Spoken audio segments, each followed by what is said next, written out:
In episode 209 of the Peak Performance Leadership Podcast, we speak to Lieutenant General Retired Christine Whitecross, and she's going to talk to you what it's like to grow up as a leader and a female in the Canadian Armed Forces. It's all about International Women's Day today. Are you ready for this? All right, let's do it.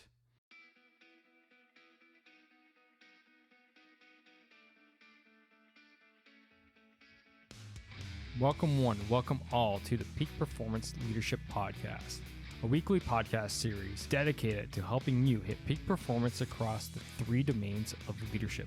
Those being leading yourself, leading your team, and leading your organization. This podcast couples my 20 years of military experience as a senior Canadian Army officer with world-class guests to bring you the most complete podcast of leadership going. And for more, feel free to check out our website at movingforwardleadership.com. And with that, let's get to the show.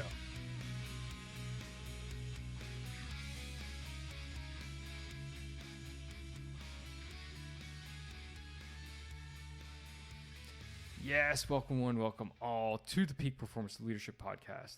It is your Chief Leadership Officer, Scott McCarthy. It's so great to have you tuning into a special episode this week. If you're a longtime listener of the show, you're probably wondering, what the heck? It's Tuesday, not Wednesday, Scott. Did you set your schedule wrong? No. Today is International Women's Day, if you are following along in real time. And normally I release my podcast episodes on Wednesdays, but this week it's today for this episode. Because today we are talking with Lieutenant General Retired Christine Whitecross. Now, she has a long, as you can imagine, history and resume, but let's just do a couple of the high-level facts. First female in the Canadian Armed Forces to be promoted to the rank of Lieutenant General. And for all of my civilian friends, listeners out there, that is the second highest rank you can achieve as an officer in the Canadian Armed Forces, and most militaries actually. She was the first female commandant of the NATO Defense College in Rome. She is a member of the Order of Military Merit. As well, she is a two-time appointee, I guess you would call it, named to the top 100 influential women in Canada. Not once, twice. That's right. So she is definitely someone that, resonates with today and what today is all about. And we go deep into reasons for why she joined the forces, her experiences as a brand new officer, and in particular being a female back in those days, how she was able to get past some coworkers who were difficult to work with, and why it's important, and how to stick to the moral high ground, how to get a team to achieve peak performance. We talked about how she felt a number of times, including when she got promoted to Lieutenant General, and you'll hear in there a little bit of imposter syndrome, even that rank level. And then, of course, we had to dive into the ongoing issues within the Canadian Armed Forces regarding the sexual misconduct. And if you're not familiar with General Whitecross, she was the first general appointed to really look at this problem and tackle it. And in talking with her, what she brings out, you're going to hear something probably what you wouldn't expect. And then you're probably going to hear something from me that you wouldn't expect telling a very senior officer. So you definitely want to stick around for that. All right, you know what? That's enough. So why don't you sit back, relax, and enjoy my conversation on this International Women's Day with Lieutenant General Retired Christine Whitecross.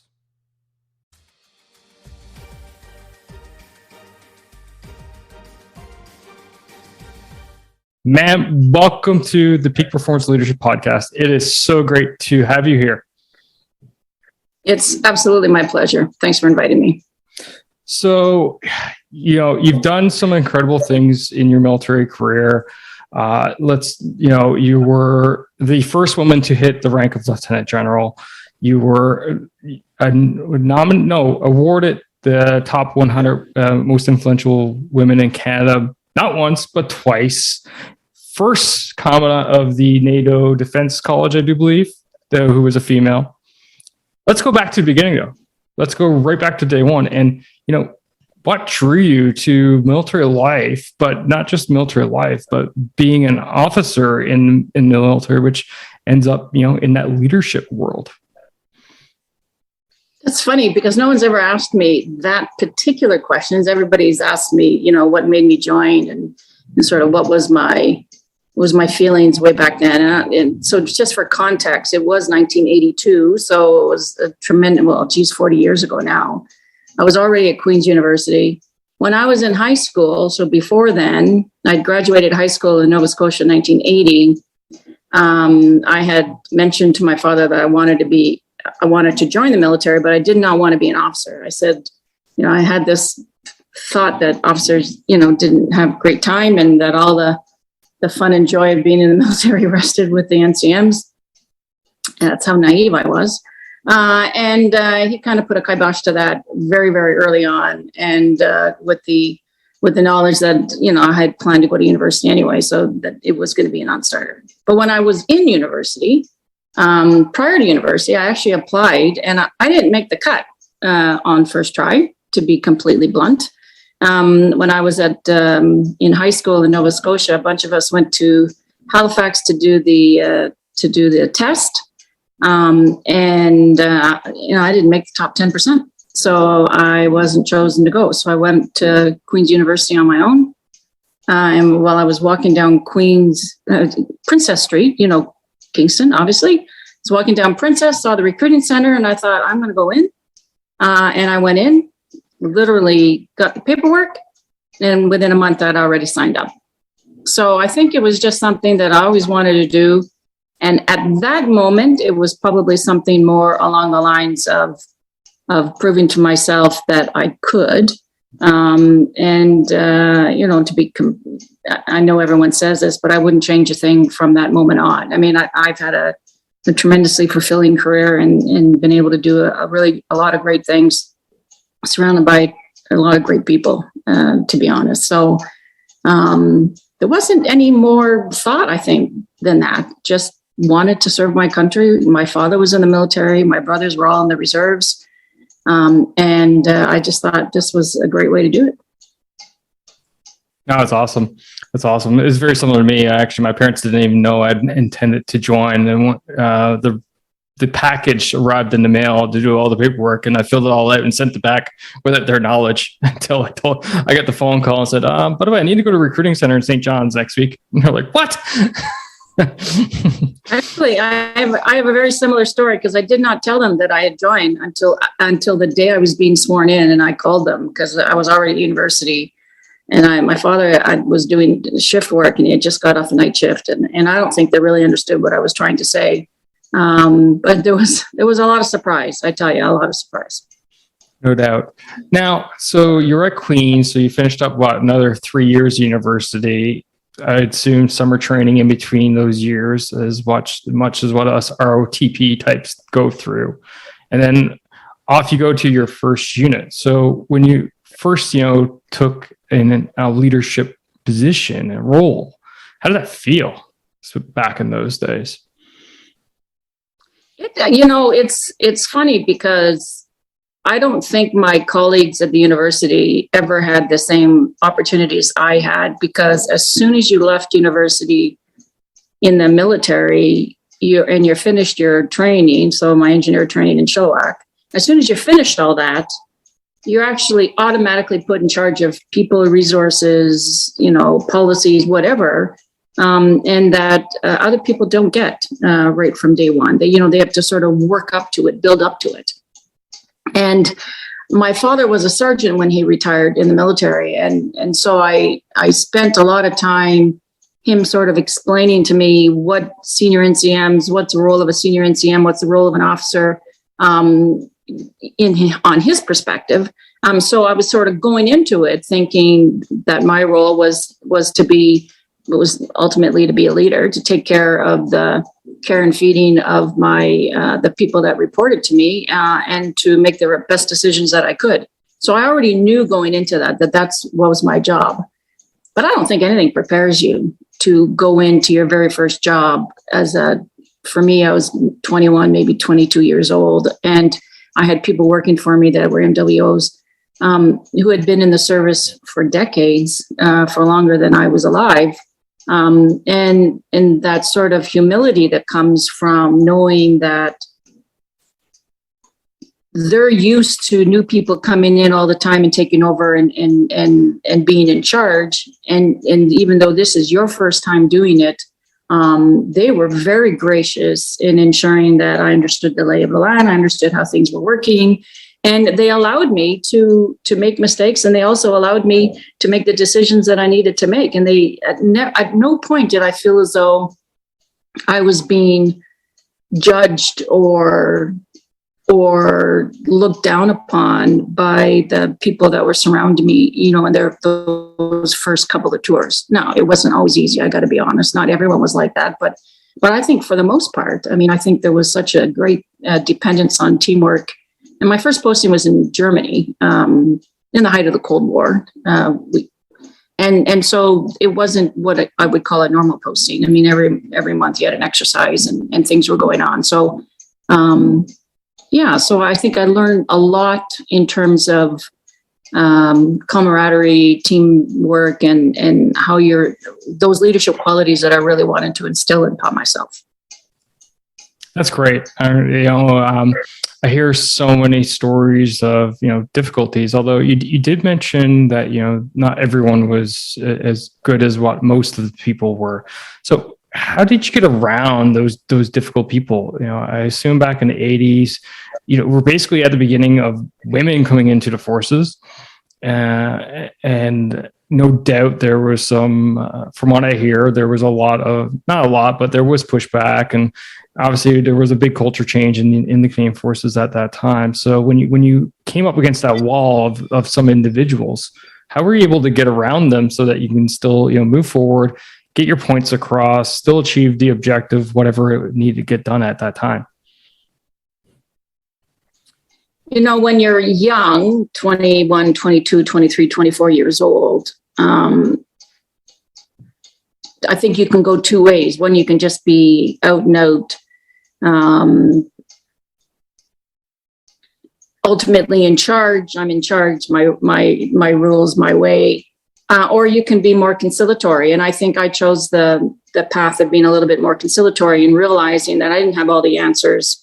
And that I needed to learn as much as possible in those first few years of the military. I needed to do a couple of things. I needed to understand my occupation to the best of my ability. So the technical kind of stuff of your job, and understand where it lies within the work that needed to be done, and what influences do I have, what were my deadlines, like what was it that made me an engineer. And then the second part I had to learn in those first couple of years was, how do you bring along, a disparate group of people that are working for you to come in and to work with you and to give you the best support possible? And in that respect, it really was about asking for advice, listening to them, trying to understand why they didn't agree, if they didn't agree with something, or and then realizing that I wasn't going to please everybody.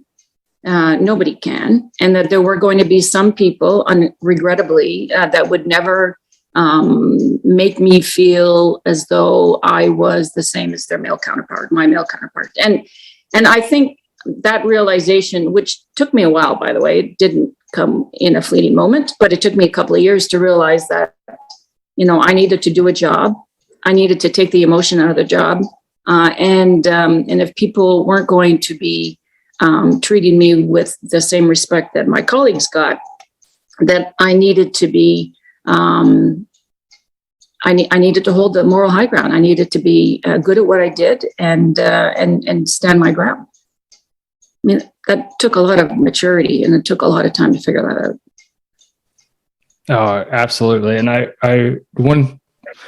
Well, two words you said there that I really love, and I often say as well, is that moral high ground, right? And essentially sticking to your principles and your standards, and regardless of how much mud the other side can sling, it doesn't matter, because the reality is, at the end of the day, you stick to your morals and your principles, and you come out better in the end. But it's definitely difficult sometimes, right?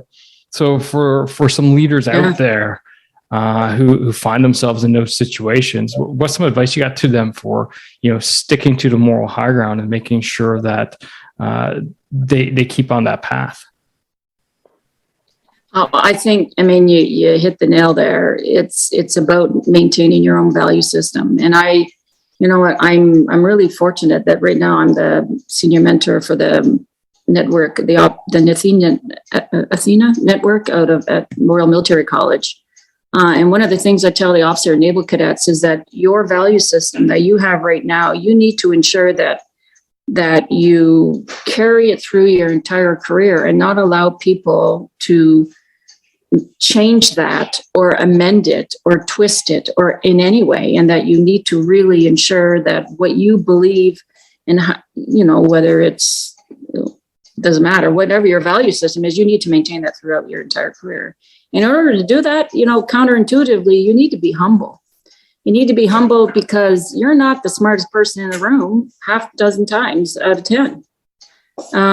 You're not going to be the one with the answers for everything. And in fact, I would say in many ways, officers who aren't as technically proficient as the NCM Corps need to really listen to understand how things are influenced throughout the chain of command and throughout the occupation or the job that you're doing. And to better understand that, I think there needs to be a serious look at those personal traits that are not necessarily the ones that we always talk about, which is integrity, truth, valor. I think we need to talk about humility, understanding, compassion, strength, your ability to communicate, your ability to listen and to really engage people. I think those are the kind of values that we need to be looking at.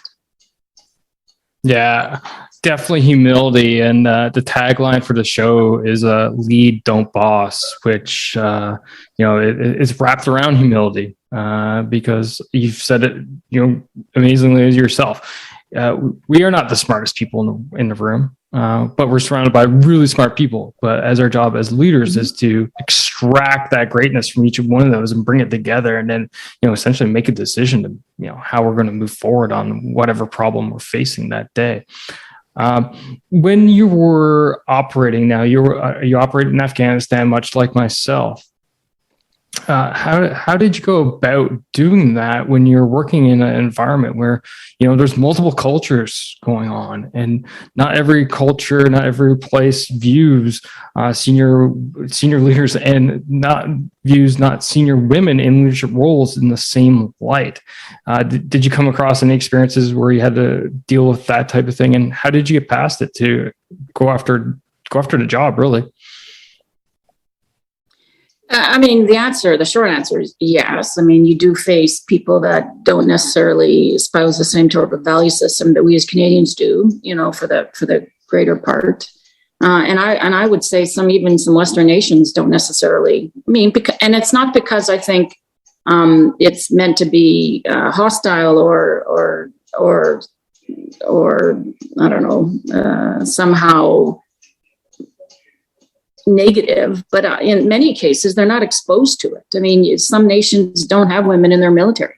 Some nations, the role of the woman is completely different. So when you go to a place like Afghanistan, you need to understand the culture that you're going into, and then the nations that you're working with. And not to give them excuses. I would never do that.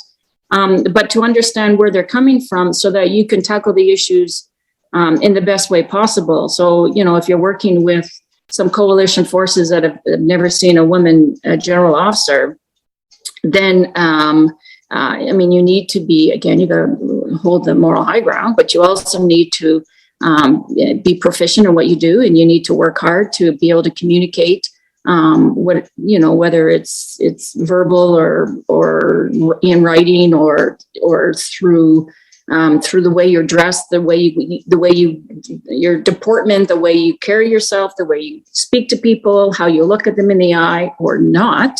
And so that you can show them that I respect you for who you are, but be strong enough to know that you still have a job to do and that you need to do it. And then to do that, it means, I respect who you are, but, what I'm expecting is that you respect that I'm coming from a country that this is the norm. And that, we're here to do a job and we're here to do it well. And so we need to work together to do that. I have had that discussion with some people.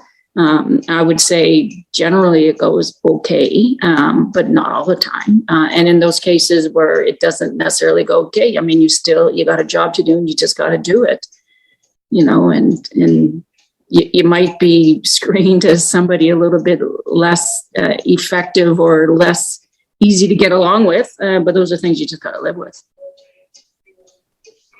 When I deployed to Kandahar, it was 2009. And I was with the operational mentoring and liaison team. So for the audience out there, we were embedded with the Afghan National Army for 7 straight months, day in, day out, working with them as advisors and mentors. And my team actually had the first female mentor that went in.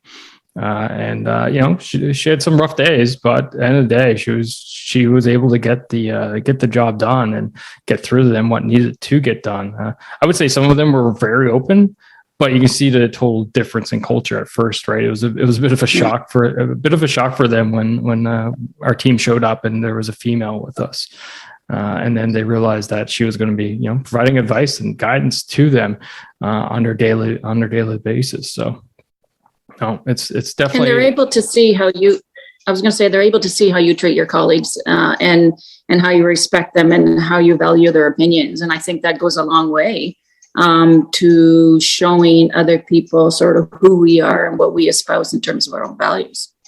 100%. And that's a great point, is that in front of the Afghan soldiers, we never criticized, never questioned or anything, because we realized that could potentially give a crack to their trust of her and her ability to do her job. So whenever we were in front of them, it was always 100% support.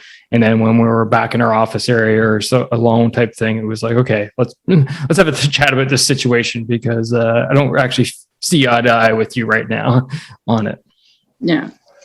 But that's about being good team members and good teamwork, right? Absolutely. So, absolutely. With all your experience, no doubt you've been obviously in charge of giant organizations all across multiple different layers within the forces in NATO and so on and so forth. And one of the themes that keeps coming up with the audience is, how do I get my team working together better? So from your experience, for the leaders out there, especially the female leaders out there that are listening here today, what's your advice to them? How can they get their team to gel better and achieve peak performance wherever, whatever industry or, whatever type of organization they work in? It's a good question, and there's nothing more satisfying than bringing a disparate group of people together to work together for a common purpose, right? And we do that every day in the military, or not me anymore. I'm retired, but that's a daily occurrence. But my recommendation would always be the same. The first thing first of all, you need to surround your people by people who are different and different, not just in the way they look and the way they speak, but in the way they think. So that means different age groups, different understandings of the problem, because without that, you're just going to have the same old solutions that you've had for years, and some of them are less effective than others. And so you bring this disparate group together, and then you really have to learn who's in there and understand what their strengths and weaknesses are as a group. Because as a group, my strength could be overcome by your weakness, and your weakness can be my weakness can be overcome by your strength. And I think as a leader, you need to understand that, because if you don't understand where the gaps are in a group, now take a step back here. This is really only all that important if it's, a crisis situation and you're going out and you're doing some pretty dangerous things. But even if you're making new policies or whatever, or coming together to understand a new problem, something even like the pandemic or something. I mean, if there are gaps in the group then those need to be filled, or you need to at least understand them and then have some mitigating strategies in order to overcome them. But everybody needs to understand sort of where they are in the group, and that they're welcome, they're respected, and their commentary and knowledge is going to be of benefit to the final solution. So listen. Always number one thing is always to listen to what they have to say, but you as a leader, ultimately you need to make the decision. So you're not that smartest person in the room, but you need to take in all of that information. You need to be able to collate it, understand it better, and then sort of focus it in where it influences your decision-making prospects. And that means going back and forth and discussing with the group and then making them feel like they're a part of the solution. And in those areas that you're not going to be able to do, say, what somebody or a group of people had wanted, then you need to be able to expand upon that, and you need to tell them why. Because they have a right to know why you're taking a different road than what they had envisioned, especially if you've been working down that area, more information coming in or whatever. So it's really about treating people, getting to know who's in the group, treating them with respect, listening to what they have to say, engage with them throughout the process, and then make sure that they're on board when it comes to the final analysis. But ultimately, you need to make the decisions, and you need to be a good communicator. I mean, I've met a lot of really incredibly talented and smart leaders who had difficulty putting into words what it was they were trying to achieve. And you need to be able to do that. You need to be able to ensure that this disparate group understand a common goal. They need to understand where they're going and where they're going as a group. And that's probably one of the first steps. Now, I don't think there's any silver bullet. I think it really is. It's about how you treat people and how you bring them together and sort of ensure that they're listened to. No, it's excellent advice, and I can hear some people question or get confused, I should say, in that the first thing you started off with was you need a different group. They're like, wait, now you come from a military background, isn't everyone the same? Doesn't everyone think identical, and etc.? There's so many misconceptions about what we do on a daily basis, which I enjoy clarifying for the rest of the world out there. Is no, we don't have exactly everyone the same. No, not everyone thinks exactly the same. And it's not as always as simple as simply giving an order to go and it actually happening. So it takes a lot more work than that, which is, ironically, very similar to civilian world. So I absolutely. Really, and if you don't take I was going to say, if you don't take the time when you first come online with a new group to get to know them and to get them to know you, I mean, at that very point, at the very start point, you will have a far better working teamwork approach to business, especially in a crisis, than had you not taken that time to really get to know the folks that work for you. So I've talked about my routine and how I go about doing that when I've taken over a new team, a new organization, whatever. But I'd like to get your input. Did you have a routine that you would go through to get to know your new team members, or did you kind of just let it go ad hoc, play it by ear type? No, I generally did the same thing pretty much every time. I took 6 months. I gave myself generally 6 months to really understand how an organization works. And I wanted to understand the processes within the organization in terms, the decision-making process or the approval process, whatever it was, depending on the organization. And then I wanted to understand the process. And then at that point, when I think I kind of got it, and I've been working with people for a couple of weeks or a couple of months, then I bring this first and second line folks. So those report to me and those that report to my direct reports. And I get to know them a lot better, but I ask them 3 questions. The first question is always, what is it about this organization that you love? The second one is always, what is it about this organization that you don't like? And if you were me, the commandant, the CEO, the commander, whatever, what's one thing that you would change? And then that gave me the opportunity to have a better understanding of, and then of course I go into, what are your responsibilities and how that works. And then that gave me a better understanding of those areas that are really needed to pay attention to, and those areas where I didn't, because generally the part that people like is, there's probably 2 or 3, 1 or 2 examples that come out and they're consistent. So that there's certain things that you don't really have to pay too much attention to because they're already good and people are already doing it. But those areas that people really dislike, or that if they could be the boss, what kind of change would they make? I think you need to really focus in on those things for a couple of reasons, not the least of which is you ask the question, now what are you going to do with the answer sort of thing, and let your people know about that. But it gives you a start point on how is it that the organization is really functioning, process independent? I mean, do you have to look at the personalities? I mean, because as you know, in a bureaucratic system, sometimes personalities slow things down more than process. And so how do you, what is it that you need to spend time on in order to make things better, not just for the institution, but for your group?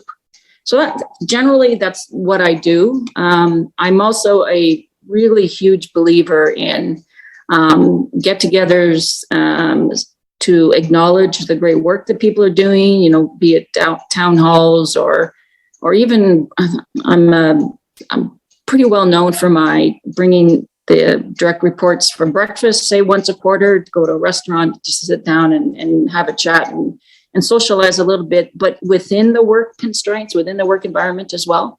And just sort of doing that because, I mean, people need to know who you are and that you're human. Conversely, I need to know who they are and sort of on a more personal level. I like that last part. Got to show them that you're human. And that you bleed just like they bleed, right? And you have interests and hobbies, and show that your true self. I was reading a book for a future guest, and that was actually the last chapter I read. And what he was saying was that if you hide who you are, your people will smell that a while away, and then you're not going to be able to actually operate at the same level as if you just be yourself day in, day out. And not try to be this, two-faced person, not trying to say two faces and say one thing and do another, but rather, have that alter ego where you show up to work, you're one person, you go home, you're another person, because it all gets wrapped up eventually. So, and people will see that. So people see that. They see a facade. They and people put a lot of credence in trust. And it's difficult to trust somebody who if you're not sure which persona they're using that particular day. I had a piece of advice from one of my very first bosses back in 1985. I think I was a lieutenant, and I was doing some contact training. He was a major, and I was having some really rough time for whatever reason. It was a personal thing. And he came to me one day and he said, Chris, people generally see you and they see you're happy, you like to joke, you work hard, but you're really pleasant. And when you're kind of in this little, what at the moment I was exuding a lot of, sadness, I was upset and all that, people started getting worried. And I didn't catch that at first. But his best piece of advice he gave me was, don't pretend to be somebody you're not. And if you are going to be, certainly as an officer, if you're going to be going through something, you need to ensure that your folks know what's going on, or they're going to be really uncomfortable because you're now exhibiting signs or characteristics that are not necessarily your normal. And so that, again, that talks about trust, talks about openness, talks about awareness, your own personal awareness of how you're affecting other people and how you're influencing. And that was actually a really great piece of advice. It's awesome. I'd like to change gears a little bit. So we just went back to 1985. I'd like to jump forward actually 30 years, 26 May 2015. The day you got promoted to Lieutenant General, the second highest rank of the Canadian Armed Forces, one below the CDS, the General. What was going through you at that time when you got that third leaf pinned on your shoulders? I mean, it was a little bit surreal, to be honest. I mean, it was the first time that I got promoted. My parents were there. My husband, one of my children was there. I was asked to invite some people that I knew that I'd known throughout my career. So it was, I think, necessarily made to be a significant event. And the CDS is the one that pins on for the 3 stars. In fact, the CDS likes to pin on for all of the general officers. And I think that's a great tradition. And then kind of that realization that, wow, there's going to be a lot expected of me in the next little while. And let's take it back to 2015. The context, of course, I had been running the strategic response team on sexual misconduct. And I was about to start as chief military personnel, dealing with retention and recruiting issues, the issues that were happening in terms of the sexual misconduct and a whole slew of other HR issues. And for a little while, it was just a little bit overwhelming, thinking, holy jumping. And then, you kind of realize that you're surrounded by tremendously talented people and you work your way through it. At no point did I ever think that I was not ready, because I think the military does a great job of ensuring that you have those competencies and skills that you need from appointment to appointment and rank to rank. And so, 30 at that time was probably 33 or 34 years of service, 32 years of service, maybe. It was, it's kind of like when you got promoted to your last rank. And you kind of think, wow, that's really cool. And then you go, holy crap, I got a lot of work to do. And then you realize, but I can do this. Awesome. So it was essentially, I wouldn't say just like every other rank, but it was very similar. You kind of just had to process it, and then it was like, okay, time's up. Let's move on. Let's go. Pretty much. Now, you did mention that you were heading up the sexual misconduct response that was ongoing, and everything that wraps up around that, which sadly still carries on to today. As a female, how hard was that task for you to go through that, and or was it an honor to have that task, to do that response, to help the other women that have been in the forces to I wouldn't say move on, but rather how we as an organization move forward with this? So the truth is that I think there was a spectrum of emotions that are coming from me at the time, because General Lawson was a CDS. I was a 2-star at the time. I was the only female 2-star. And when I was told that I was going to be addressing this insidious issue, my knee-jerk reaction was, "You've got to be joking. You're picking me because I'm the senior woman." That was my first knee-jerk reaction. And I had to sit back and really think about it and contemplate it a little bit and discuss it with some of my colleagues. The predominant of them were male. And said, it looks like I'm taking on this job. And first, a sense of relief that wasn't them, but then, it's one of those, who else? Like, who else is going to do it? Who else has any of the background or the understanding of some of these issues than me? It hasn't been all, what's the expression, rainbows and unicorns for my 39 years of service. I had some difficult times, predominantly in the beginning, but not as bad as some. I'll put it out there.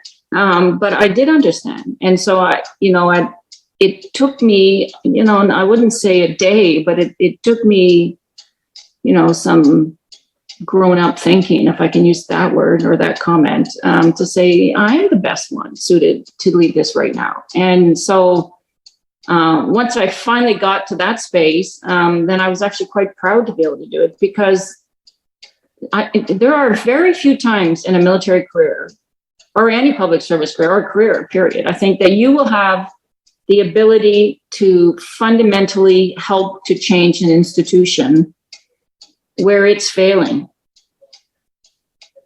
And I had that chance. Now, did I do a great job? I would say I did a passable job, but not a stellar job, and happy to discuss that as well if it's important. But and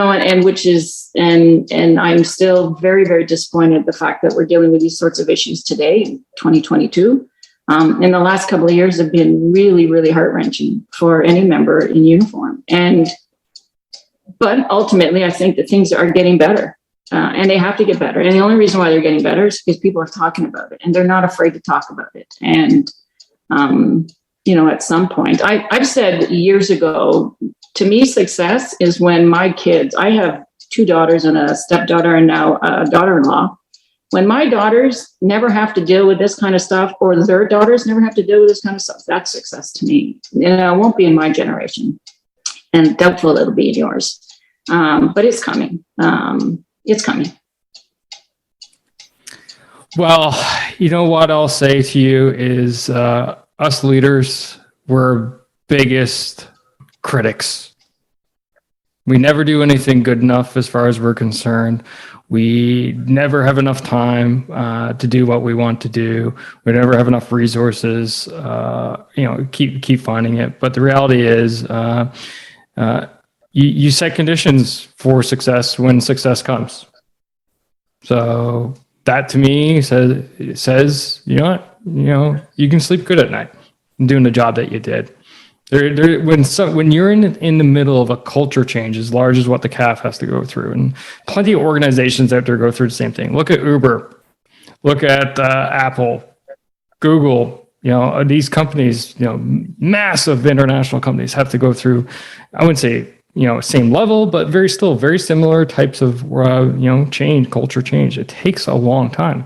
It's not one foul swoop of a new CEO gets parachuted in and all of a sudden everything's, as you said, unicorns and rainbows, right? It takes time. It takes change. And probably one of the biggest things with the forces is that it has to get bred, completely internal, just due to the way the rank structure is and stuff like this, that you're changing a whole generation of members. So you set those conditions. You set the conditions for fall. You're very kind. For Colin. Scott. No, I appreciate that. I mean, right. I know for a fact that some great work was done, but I also know for a fact that, as senior leaders, I also know that a change like this requires a belief that a change is required. And I think that took a little bit longer than I had anticipated. For sure, no doubt. Now, one last question here that I want to hit on, one last theme, I guess I should say, is that obviously this was all about culture change. And that's another big topic at Peak Performance Leadership, the podcast, as well as my ecosystem around moving forward leadership is culture and organizational culture. How do leaders establish, great cultures to enable their people and organizations to achieve great things? So what were some of the lessons you'll learn about trying to make such a monumental culture shift in such a large organizations that leaders out there can take today and, apply to their organizations tomorrow? I think fundamentally you need to make it personal. And so if you go back to the culture shift of the Canadian Armed Forces back in 2015, there was a requirement to make it personal in that people understood on a personal level that these issues are they may not affect you personally, like they may not affect you, they may not be a part of your sphere, and you may say that you've never seen it but it exists within your watch. And just because you haven't seen it doesn't mean that it hasn't unduly influenced a number of things that have happened while you were in the chair. And that's a difficult thing to believe, is, because fundamentally, 95% of the folks are really good people.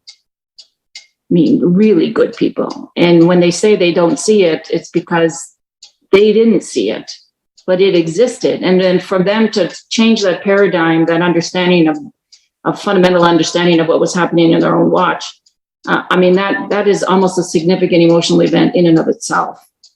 So I think you need to make it personal. Obviously, that's a little bit more severe than maybe other institutional or cultural changes that people have tried to come by, but you need to make it personal. And then after that, you need to ensure that everybody's going in the same direction. And, and even though you've said some really nice things, the truth is not everyone went in the same direction back in 2015. And I think, I try to go back and figure out whether or not there were opportunities for me to do a vector check more often or otherwise. And, sometimes I come up empty, but if the institution isn't going down one road as a group, then you're not going to make those fundamental changes. And so make it personal, ensure that everybody's going in the same direction, keep the communications open, keep the dialogue open, and don't be afraid to have those really hard discussions. Love it. Absolutely love it. That's solid advice out there for sure.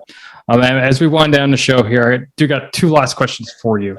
The second last one is a question I ask all the guests here at the podcast. And that is according to you, Christine Whitecross. What makes a great leader? What makes a great leader? I don't think it's, so there's this comment about nurture and sort of it's a learned behavior, it's something you're born with. I think it's a bit of both. And I think it's somebody who honestly cares about other people and is able to bring a group together to understand the common goal and to march toward that. And realizing that you might be in charge, but you're just one person out of many. And that is completely counterintuitive to many people, thinking that to be a leader means you need to be out and above and in front. I honestly believe it's the person that is affecting and influencing from any vantage point. You could be the most junior person in a group, but leading in on a whole bunch of things. And the fact that you recognize that and that you encourage it and develop it and embrace it, I think that makes us all better leaders. Awesome. Love it. Absolutely love it. Finally, this is normally where I give people the opportunity to plug their stuff, but you're retired. I don't think you have anything to plug, but if there's something that you would like to mention for the audience out there, a resource, something to check out, feel free to give something a shameless plug right now. The only thing I would say, and I offer this to everybody, is take care of yourselves. This is a difficult time in the country. It's a difficult time for the Canadian Armed Forces members, uniform members, and our civilian members, of course. And you need to make sure that you take care of yourself so that you are able to take care of those that you're responsible for. Physically, emotionally, spiritually, intellectually, doesn't matter. Just make sure you take care of yourself, because we need you. We need the group that's coming up. We need them. We need them for the long haul, and we need to acknowledge that. Sometimes it takes a little bit more to get us going in the morning, and I think we need to embrace it. It's why they say to put your oxygen mask on first in those airplane, those safety briefings, right? And in fact, I always, I talk about lead yourself, and that's exactly what you're getting at right there. So thank you for those kind words. Ma'am, as we wrap up here, I want to take one last chance to thank you. Thank you for coming on the show.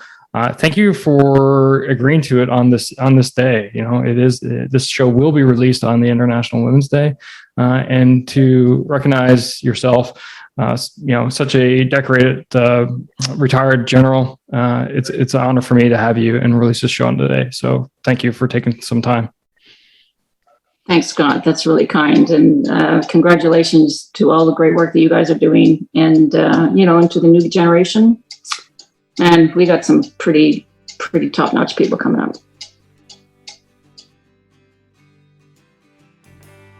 And that's a wrap for this episode, ladies and gentlemen. Thank you for listening. Thank you for supporting the Peak Performance Leadership Podcast. But you know what you could do to truly support the podcast? And no, that's not leaving a rating and review. It's simply helping a friend.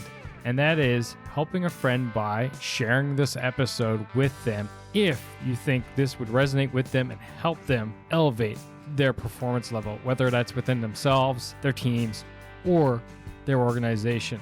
So do that. Help me, help a friend.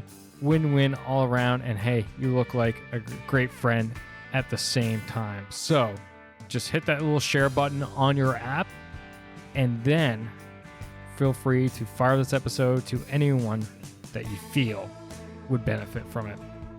Finally, there's always more. There's always more lessons around being the highest performing leader that you can possibly be, whether that's for yourself, your team, or your organization. So why don't you subscribe? Subscribe to the show via movingforwardleadership.com/subscribe. And until next time, lead, don't boss, and thanks for coming out. Take care now.